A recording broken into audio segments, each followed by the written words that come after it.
2014 წელს აჭარის ავტონომიური რესპუბლიკა სახელმწიფო ბიუჯეტიდან ტრანსფერს ვერ მიიღებს. ეს განცხადება დღეს აჭარის უმაღლესი საბჭოს დეპუტატმა ნაციონალური მოძრაობიდან ეკატერინე თარგამაძემ გააკეთა.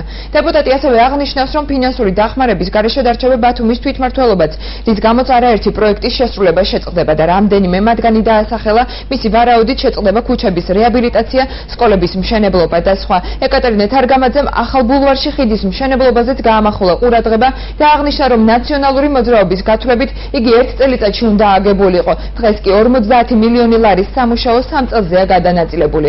იგი ასევე აცხადებს, რომ სახელმწიფოში ვერ სრულდება შემოსავლების ნაწილი, რის გამოც ქვეყანა 400 მილიონი ლარის ოდენობით ფასიანი ქაღალდების გამოცემით შიდა ვალის აღებას გეგმავს, რაც ბიუჯეტს კიდევ უფრო დააზარალებს.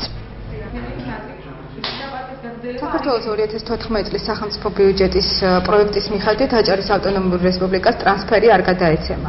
სპეციალური ტრანსფერები არ გადაეცემათ ასევე თვითმმართველ ქალაქ ბათუმსა და მუნიციპალიტეტებს.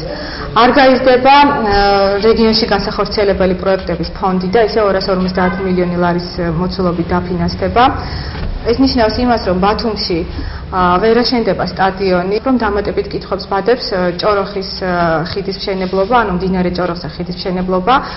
სპეციალისტების გათვლებით ამ პროექტს ჭირდება 1 წელი, მაგრამ სახელმწიფო ბიუჯეტში ეს არის გაწელილი 3 წელზე და ასევე აღსანიშნავია ის ფაქტორიც, რომ ხიდის მშენებლობა საინტერესოა რატომ იქნა გადაუდებული აუცილებლობად მიჩნეული, მაშინ როდესაც აჭარაში ვერ შენდება ვერც ერთი სკოლა და ვერ ხორციელდება სხვა უფრო პირველადი დანიშნულების პროექტები.